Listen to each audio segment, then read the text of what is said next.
bahagia ini, saya akan menceritakan kembali sebuah film fantasy China yang berjudul Burning Peony. Film ini diperankan oleh sederet bintang film Mandarin ternama yang diantaranya adalah Jia Zhengyu sebagai Shen Jun atau Dewa Naga, Lai Yumeng sebagai Peri Peony, dan Yang Jingru sebagai Dahua. Sebelum kita masuk lebih dalam lagi ke alur ceritanya, jangan lupa klik tombol subscribe, like, dan bunyikan loncengnya. Selamat menyaksikan.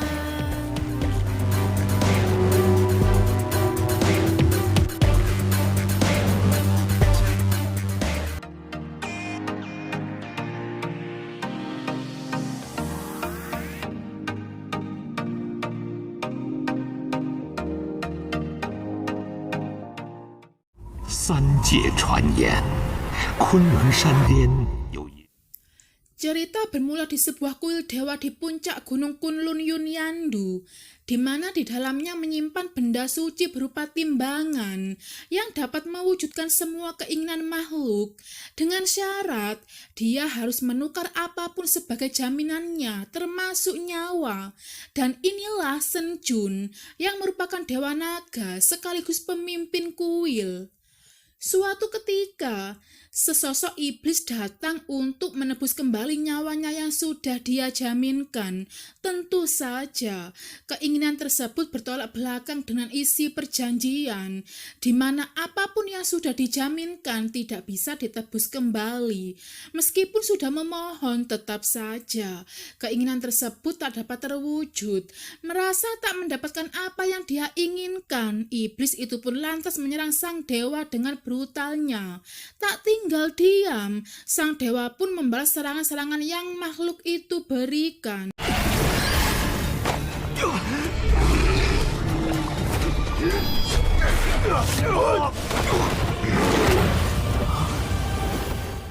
Namun siapa sangka, sang dewa berhasil dilumpuhkan oleh racun milik iblis tersebut. Akhirnya, sang dewa kembali ke istana dalam keadaan terluka parah. Kemudian, sebuah bunga membungkus tubuhnya. Cerita beralih di perbatasan Yunyandu, tampak sesosok peri bunga yang tengah memasuki sebuah formasi ilusi.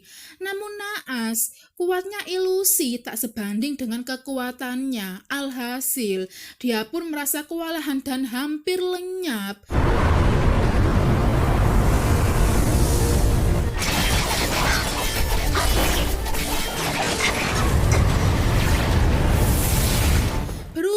Sesosok dewa bunga bernama Du Heng yang kebetulan lewat berhasil mengeluarkannya dari formasi tersebut.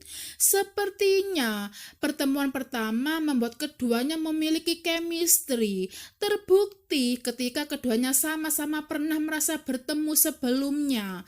Tak hanya itu, rupanya keduanya juga memiliki benda yang sama, yaitu sebuah gantungan boneka yang merupakan tanda pengenal bahwa sebelumnya mereka pernah menjaminkan sesuatu di Yunyandu. Penasaran dengan kehidupan mereka sebelumnya, keduanya pun kompak menuju istana Yunyandu. Setibanya di istana Yunyandu, Dewa Bunga merasa bahwa dia sangat familiar dengan istana tersebut. Namun faktanya, baru pertama kali dia datang ke tempat itu. Atas petunjuk pemimpin kuil yang baru, Du Heng segera menaiki timbangan suci untuk mengetahui masa lalunya. Tak disangka, masa lalunya tidak muncul sama sekali. Tidak apa-apa kalau tak ingat, tegasnya. Untuk yang kedua kalinya, Du Heng berujar, "Aku dan peri seperti teman lama." Begitu pula dengan peri bunga yang memiliki perasaan yang sama. Dan sekarang giliran peri bunga yang ingin mengetahui siapa pembunuh gurunya, yang merupakan Ratu Bunga. Namun sayangnya dia tak memperoleh jawaban. Setibanya Peony di alam bunga, dia mendapati kakak seperguruannya Dahua yang telah menunggunya. Pioni berujar bahwa dia telah gagal mencari tahu siapa pembunuh gurunya. Namun dia menegaskan bahwa dengan gantungan boneka milik Yun Yandu, dia optimis akan mengetahui siapa pembunuh gurunya. Mendengar hal tersebut seketika itu, Dahua teringat akan kematian gurunya. Cerita berganti di tengah hutan kabut di mana Pioni beserta Du Heng tengah membahas kematian Ratu Bunga. Pioni menceritakan bahwasannya sang guru tewas pada saat pesta bunga. Di saat mereka tengah serius, tiba-tiba sebuah akar pohon menarik tubuh Pioni. Seketika itu, Du Heng teringat akan masa lalunya. Untuk mengetahui siapa sebenarnya pembunuh Ratu Bunga, Pioni beserta rekan-rekannya nekat menuju kuil Yun Yandu untuk menukar umur dengan petunjuk. Tak disangka di tengah perjalanan, diam-diam Dahua mengambil tanda pengenal Yun Yandu milik peri Pioni.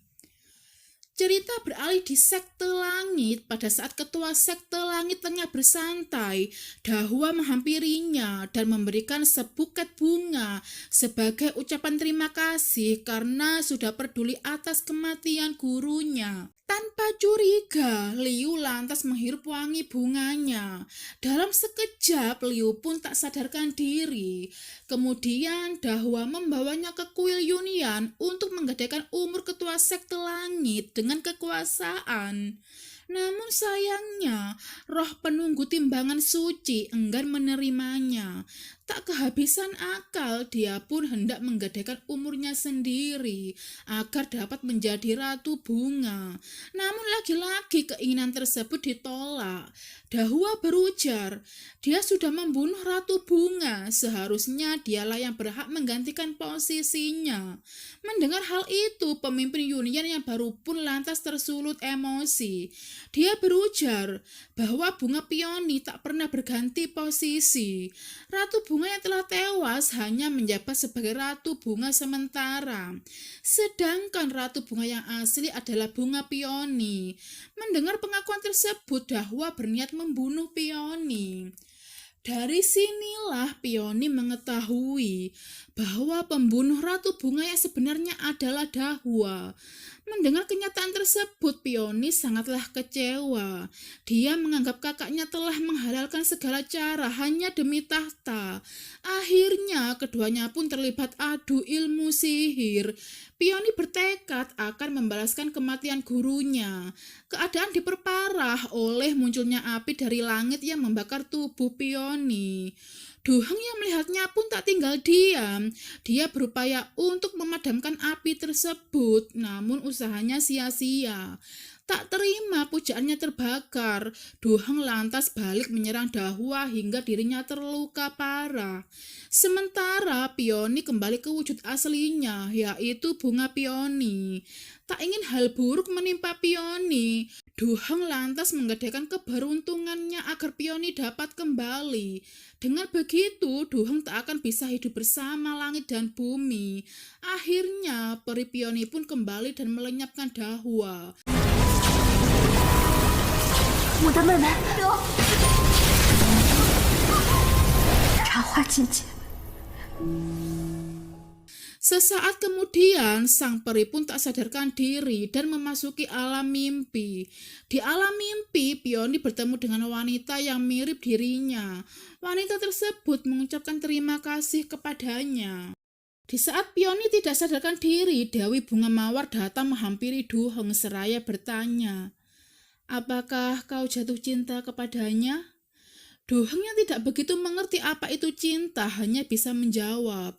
Dia merasa memiliki perasaan yang tak asing. Sekali lagi dia menegaskan, "Apa ini cinta?" Dewi Bunga Mawar berujar, "Aku juga pernah mencintai seseorang seperti ini." Seketika itu, Dewi teringat akan masa lalunya, di mana pada masa itu Dewa Naga Senjun menyelamatkan Dewi dari hukuman. dan membawanya ke istana Yunian untuk mendapatkan pengobatan. Pada suatu hari, Senjun terluka parah terkena racun iblis dan hampir sirna. Dewi yang menaruh cinta terhadap Senjun tentu tak akan membiarkan hal buruk itu terjadi. Akhirnya, Dewi menggadaikan keberuntungannya untuk memulihkan keadaan Senjun dengan catatan Senjun akan kehilangan ingatannya. Dewi yang begitu mencintai Senjun tidak merasa keberatan dengan hal itu. Tidak masalah jika pria yang dicintainya tidak lagi mengingatnya, asalkan dia dapat hidup kembali dan bahagia. Senjun sendiri tak dapat membalas cinta sang Dewi, mengingat dia tidak memiliki rasa cinta. Dikarenakan ia telah menggadaikannya di timbangan suci. Akhirnya, sang Dewa Naga pun pergi. Sebelum Senjun pergi, dia menyerahkan kuil Yunyandu kepada Dewi Bunga Mawar untuk dijaga. Jadi, wanita di balik tirai adalah Dewi Bunga Mawar. Untuk menggantikan posisinya di alam bunga, sengaja dia membuat boneka yang mirip dirinya. Bukan hanya itu, dia juga menunjuk Yaojun untuk menjadi ratu bunga sementara. Seusai menceritakan kisah kelamnya, Duheng pun bertanya, bagaimana dengan orang itu? Sang Dewi pun menjawab bahwa orang itu akhirnya melupakan segalanya dan jatuh cinta kepada orang lain. Akhirnya, Pioni pun sadar dari pingsannya, ditemani Duheng di sampingnya. Dia pun tampak sumringah, kemudian Duheng pun mencium keningnya, tak lupa bibirnya.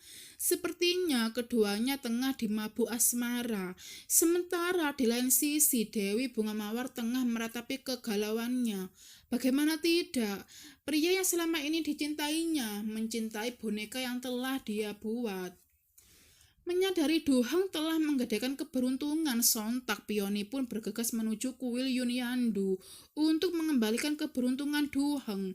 Tak disangka ketua sekte langit menyerang Dewi Bunga.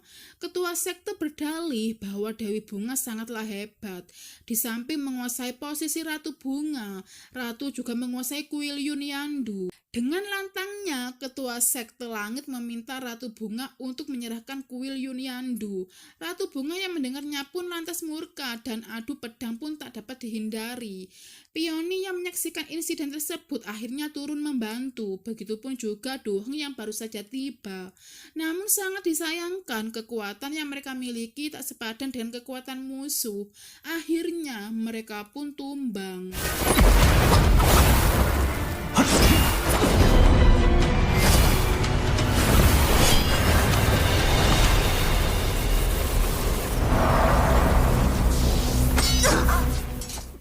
Dari sinilah Pioni mengetahui bahwa dirinya hanyalah boneka, sedangkan Pioni yang asli adalah Ratu Bunga.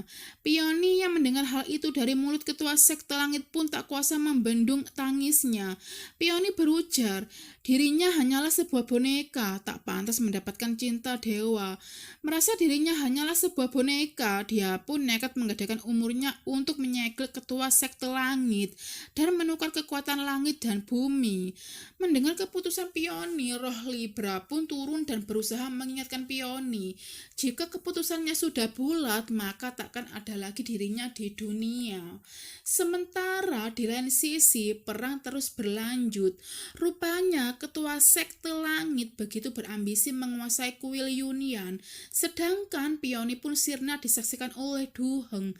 Akhirnya, Pioni dapat menyegel ketua sekte langit dengan mengorbankan hidupnya. Menyaksikan wanita yang dicintainya sirna, sontak Duheng hanya bisa berteriak histeris. Namun semuanya belum berhenti sampai di sini, di mana Duheng menggadaikan nyawanya agar boneka Pioni dapat menjadi Ratu Bunga yang sesungguhnya. Meskipun keputusan tersebut mendapat penolakan dari roh Libra, namun tetap saja Duheng bersikeras mengembalikan pujaan hatinya meski dirinya harus sirna. Akhirnya boneka Pioni pun kembali lagi dengan wujud Ratu Bunga yang sesungguhnya. Sementara Ratu Bunga Mawar kembali menjaga kuil Yunyandu. Begitulah akhirnya Ratu Bunga akan selalu menunggu reinkarnasi Dewa Senjun di kuil Yunian. Hidup bersama dengan kenangan sang dewa dan hidup dengan ilusi sang dewa. Dan cerita pun selesai.